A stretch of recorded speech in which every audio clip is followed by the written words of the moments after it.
Now that our nerves have left the spinal cord as our spinal nerve trunks, we're going to see how these nerves are going to actually come out and join together and go through many different branches and divisions until we're left with what's going to be our final peripheral nerve, or our final peripheral nerve branch. And we're going to look at different sections of the spinal cord. We've got 4 sections for you: the cervical, brachial, lumbar, and sacral plexuses.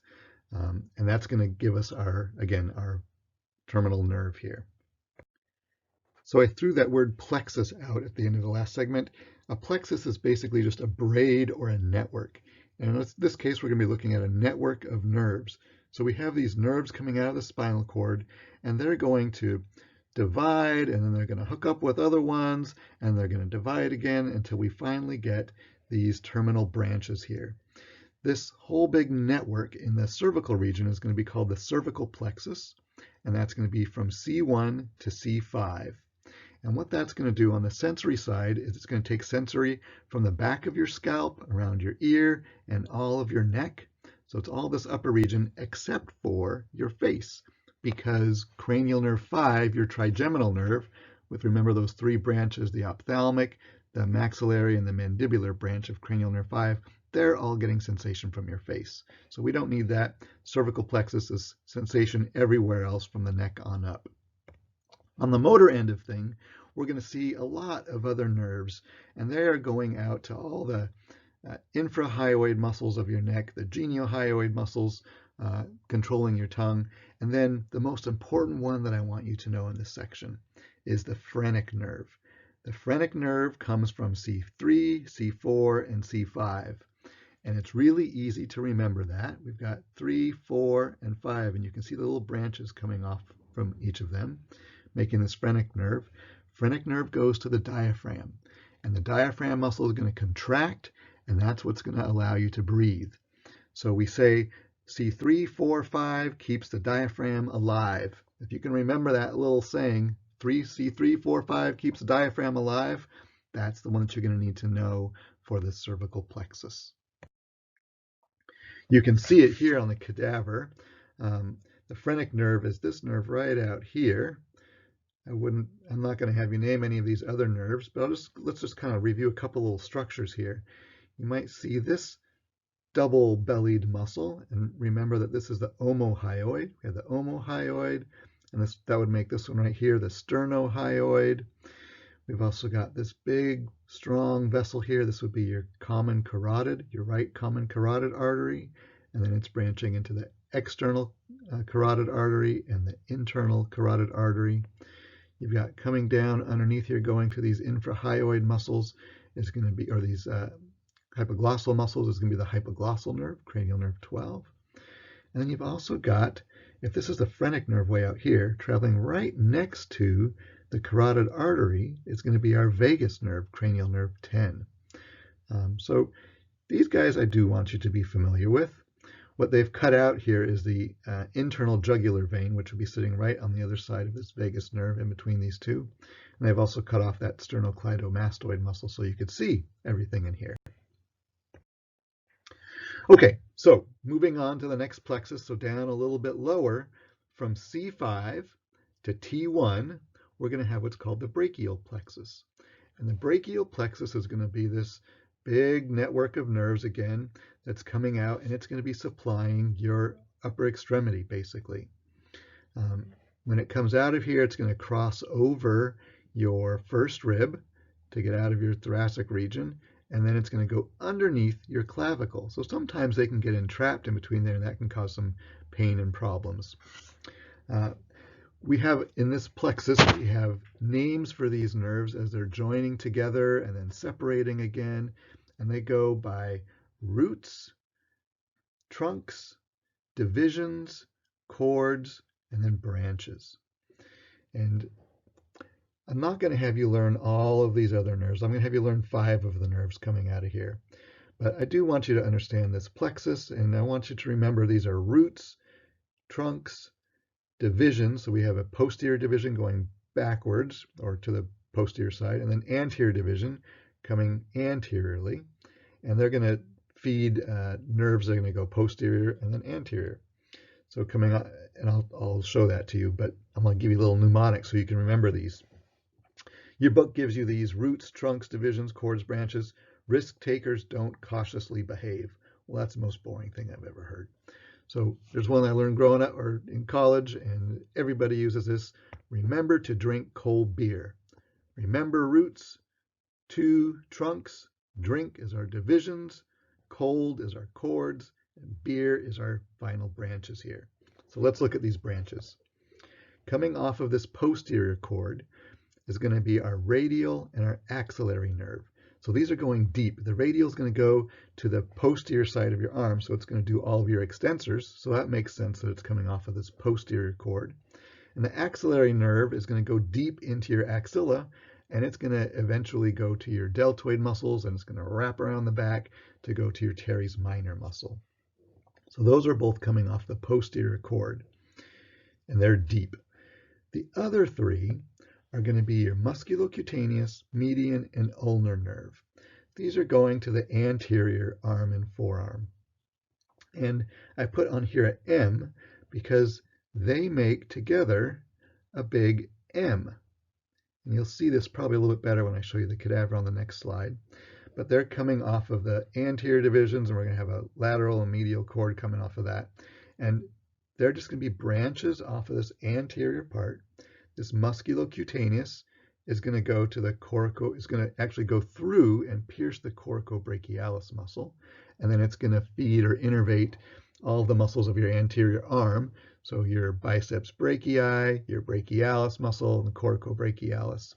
And then it goes cutaneous, and it's going to have information sensory neurons coming from your skin. So that's musculocutaneous. So that's a mixed, these are mixed nerves, right? They've got motor and sensory to them. Then we've got your median nerve, and this is going to supply all the muscles in your forearm that are going kind of to the radial side and to the hand as well. And the same with the ulnar, but this is going to be on the ulnar side. So it's on the forearm, it's just going to be like the flexor carpi ulnaris and the parts of the flexor digitorum superficialis and profundus that are going to your 5th and 4th finger. So let's take a look at this here. This is what it really looks like. So here we've got our cadaver. You can see coming out of the scalenes here, those muscles, is going to be our brachial plexus. And I'm not going to have you try and figure out which are the chords and trunks and roots and all of that here, but I do want you to be able to recognize terminal branches. So I'm going to start off with the M, and I want you to look at this for a second and see if you can find an M in here that would be more superficial. Okay, let's highlight this. If you can see it right here, here's one, and then we've got kind of 2 coming together to make a middle branch, and this one's going to come up, and we'll have a 3rd one coming off here. So we've got one big M. I'll highlight that in yellow. So here we're going to have our musculocutaneous, and that's going right through that coracobrachialis muscle. And it's going to innervate these biceps brachii and your brachialis muscle. Then we've got the median nerve coming down here, and we're going to see this on the next slide as well, where it's just going to come down and innervate the forearm muscles. So pronator teres, extensor carpi radialis, or flexor carpi radialis, palmaris longus, and then the flexor carpi ulnaris is going to be innervated by this ulnar nerve. Going a little bit deeper here, we're going to see this nerve going back to the posterior side of the arm. That's going to be the radial nerve. And then way up by in the axilla, we're going to see our axillary nerve right there. So that's going to innervate the deltoid muscles, and it's going to wrap around the back to get your teres minor. You can see here how these nerves come all the way down the arm. So coming down right underneath the flexor carpi ulnaris, we're going to see the ulnar nerve. It wraps around the posterior side of your elbow. So when you hit your elbow on the table, bang on the medial epicondyle, you feel that funny bone is what we call it, and you feel that zing going down your arm. Well, that's actually your ulnar nerve getting hit. So it actually goes posterior, and then it comes back up here. The median nerve comes right down the median or the middle of your arm, And you can see that's going to be innervating these first 3.5 fingers, they say, as far as sensory goes. And the ulnar nerve is going to do the last half of the fourth, or the ulnar half of the fourth and the fifth digits here. And you can see on this drawing over here, anteriorly, we can see the ulnar nerve coming down to the fifth digit and half of the fourth. And the median nerve is going to do the thumb through half of the fourth finger here. That's on the anterior side. Posterior side, ulnar does the same thing, so we're seeing that ulnar, but now it's going to be all radial primarily, except for the very tips of these fingers. We're going to see the radial nerve is innervating all of the extensors of the arm. So that will be the triceps, all the extensor digitorum communis, extensor flexor, or extensor carpi radialis longus, brevis, and ulnaris. So that's all being done by your radial nerve. Now let's take a look at some of the common injuries that are going to occur to those nerves, just like we did with the cranial nerves. So if we start with one that's called Herb Duchenne palsy, and palsy is just referring to a condition where you have numbness and tingling and pain as a result of some of these nerve damage. In this case, what happens is you're injuring the roots to cervical nerves 5 and 6. And young babies can get this as they're being born, coming out of the birth canal, and their head gets strained to one side, or if you fall on your head and neck, kind of that region in between the two, you can actually cause a strain and pull on those nerves coming out of there. Typically what we see is the arm will go into adduction and medial rotation, and they will have difficulty supinating. So the forearm will be into pronation, and because you're damaging many of those nerves that are going to the extensors, you're going to have weakness in some of the extensors and an overcompensation of your flexors. So the hand will be kind of in flexion a little bit more as it's pronated, and this guy is looking like he's walking away from his table that he just waited on and subtly, slyly asking for a tip for them to put money in the hand there. So that's Herb Duchenne palsy, otherwise known as waiter's tip position.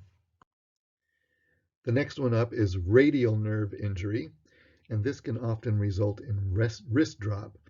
What happens with radial, there's a couple ways to get radial nerve injury. One is by if you get a shot into your deltoid muscle, because that radial nerve is coming through the backside of that deltoid, if you actually injure that nerve, you can cause injury to the muscles that it innervates. So it's going to be innervating not only the triceps in the back, but when you get down into the forearm, then it's going to be innervating those wrist extensors. And so you can end up with something called wrist drop, where they can't extend their wrist. You can also get this if you have a cast on, and that cast has been applied too tightly. It can cut off the circulation going to that nerve, and so that can cause nerve damage as well. Next one up is the median nerve. So we've got a median nerve palsy, and again, palsy is meaning that you've got numbness, tingling, and pain going into where it's innervating, and that's going to be the palms and the fingers. Depending on how high up you go, where that median nerve is injured, if it's above the elbow or even in the mid-arm, you can have difficulty pronating that forearm. If it's before it innervates the flexor digitorum superficialis and the radial side of the flexor digitorum profundus, you're going to have difficulty flexing the interphalangeal joints. So the superficialis is going to all four proximal interphalangeal joints, and the profundus, the part that it innervates, is only going to the second and third digit there. So you have difficulty with that. You'll also have some difficulty with wrist flexion, and if the wrist flexion is weak, you're going to end up going into a little bit of extension, which by second kind of motion is going to put some strain on those tendons, and it'll make the fingers look like they're being flexed, but that's not actively. That's because the wrist is going into extension a little bit. So that's median nerve palsy. And the last one is just going to be an ulnar nerve palsy. And this one looks a little bit different because now you can see that that ulnar nerve really is only going to these fourth and fifth digits here. And again, it's going to be the same kind of a thing where you're not going to be able to actively flex the MTP and the PIP on that hand, but the wrist is going to go into extension, and you're going to extend those MTP and PIP joints as a result, and the fourth and fifth finger will look kind of like a little claw there as they're being flexed compared to the other two fingers. So that's ulnar nerve palsy. And you can get that, often you get a lot of ulnar nerve injuries going around that medial epicondyle of your arm. And the last one is long thoracic nerve. We didn't go over the long thoracic nerve at all. That's one of the ones coming off of the brachial plexus. Your book goes over it. I mentioned it in class once a long time ago. That's going to go to the, if you're looking at the scapula here, remember what causes the scapula to get winged when it's weak? It's going to be your serratus anterior, because that sucks it down onto your rib cage. So a long thoracic nerve injury provides for a winged scapula. If you put someone in a push-up position, you'll see that they won't be able to hold that scapula down onto their thoracic rib cage. So these are several of the nerves. I'll tell you what, though, I want you to really focus on these three: the radial nerve injury, the median nerve palsy, and the ulnar nerve palsy, because they're all going to have different effects on your hands. So those are the three that you should really focus on. We keep moving on down to the lumbar plexus. Again, this is going to be a lot of nerves coming out here. It's going to go from L1 through L4, and you'll see a little remnant of 4 is going to L5, but typically we say it's L1 to L4. And there's only 2 of these nerves that I want you to focus on. We've got the femoral nerve, which is going to be going to basically your hip flexors and your quadriceps, so your knee extensors. So we're seeing that here. And then your obturator nerve. And that obturator nerve is going to go right through the obturator foramen, and that's going to go to all those muscles that adduct the thigh. So remember, peanut butter loves my gut, pectineus, adductor brevis, adductor longus, adductor magnus, gracilis. Those are all getting innervated by your obturator nerve, and that's coming out of your lumbar plexus. You can see it's going to run right next to your femoral nerve, and we're going to see that in the next couple slides. So here is your psoas major, just to kind of give you a little perspective, and your iliacus muscle, and this will be your pelvic rim coming around here. So the femoral nerve, you can see it just a little bit in here. It's kind of a thick one, and then it's going to come out. It's going to actually come out over the top of your superior pubic ramus. You just can't see it because I got some muscle tissue in the way here. And it's going to run right down here, right next to your femoral artery and femoral vein. So we often say that veins, arteries, and nerves travel in bands. So we got a V, A, N. So we got femoral artery, or femoral vein, femoral artery, and femoral nerve. So you're going to see that coming up a lot. That's the femoral nerve. The obturator nerve is going to be deep in here, and you're not really going to see it from this view, but it's going to be going deep to all this, going to your adductor muscles. So this kind of gives you just a bigger overall perspective here. You've got this lumbar plexus. You can see L1, 2, 3, 4 coming out here. The main nerve coming off of that is going to be this big one here. This is going to be your femoral nerve. And that femoral nerve is going to your hip flexors and your knee extensors. And then coming out here a little bit lower is going to be your obturator nerve. And you can see that right here. It's coming out, going right next to that femoral nerve, but then it goes deep, and it's going to come out. Here's that obturator foramen, and it's going to go innervate all of those adductor muscles. So that's the lumbar plexus. The last one is our sacral plexus, and to see that, we're going to look at this from the posterior side, but just so that you can recognize, from the anterior, here's your sacrum, and you're going to have some nerves coming out of the sacrum, and they're going to make this big fat nerve called the sciatic nerve, and that's posterior to these femoral and obturator nerves.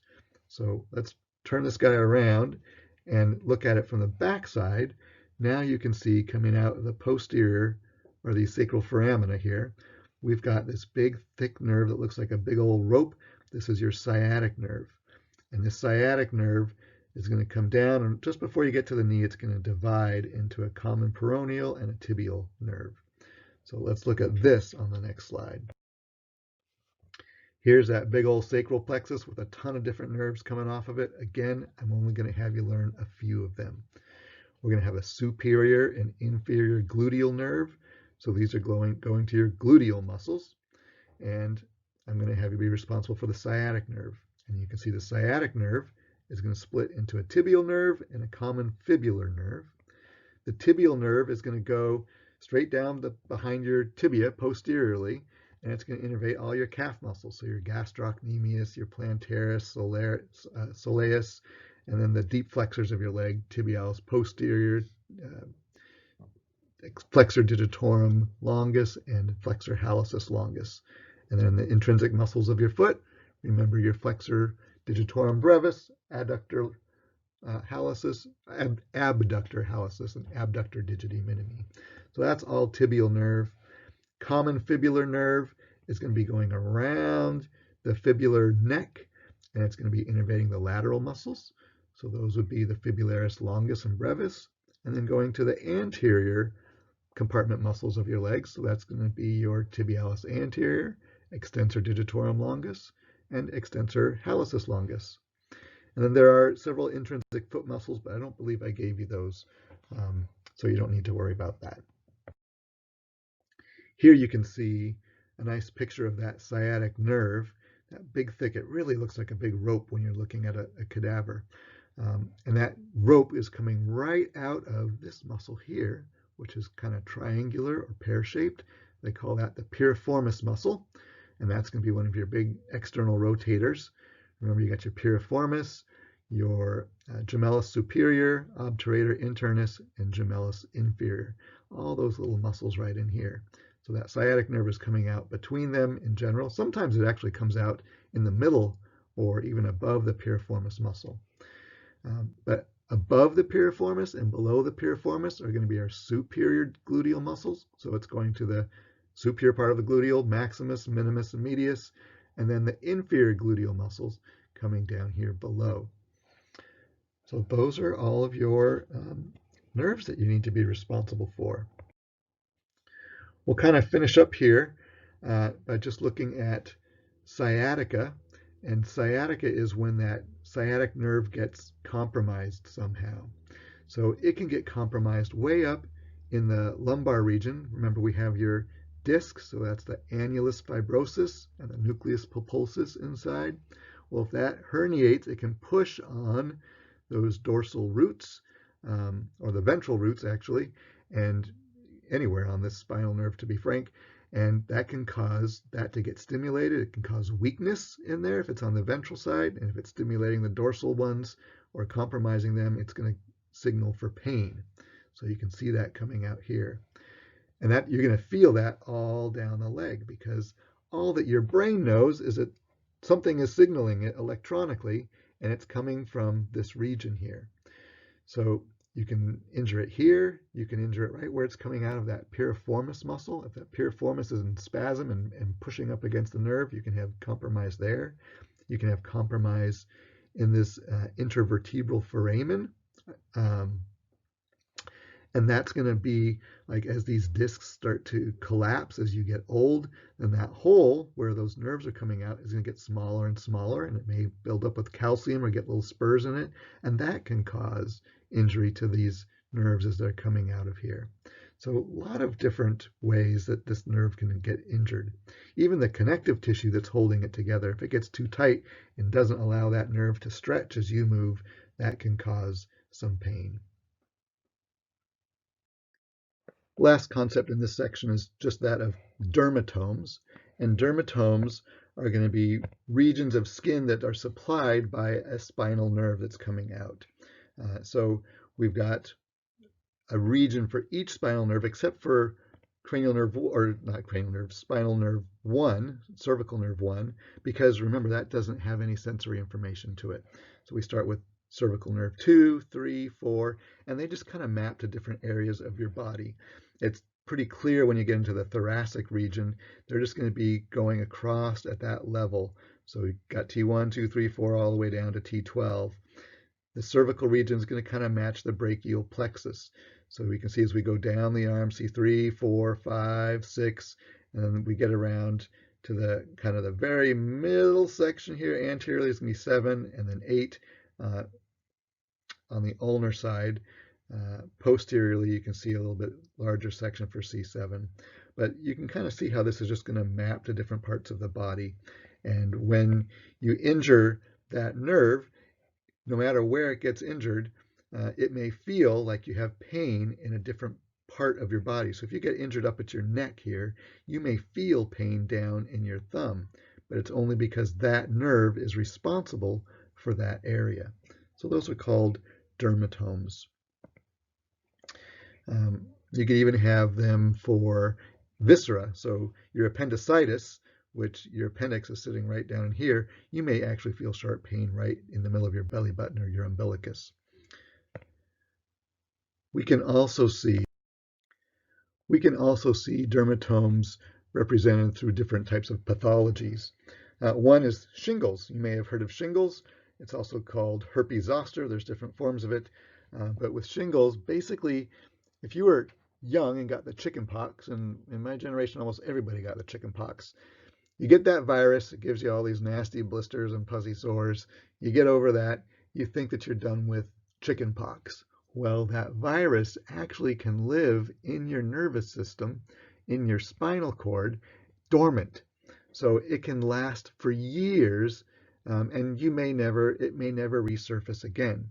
But especially when people get older and have times of stress, that virus can resurface, and it can cause outbreaks of these very painful sores all throughout the skin in whatever dermatome that virus is signaling for. So here's a picture. It's kind of a nasty picture, but it'll give you a good idea.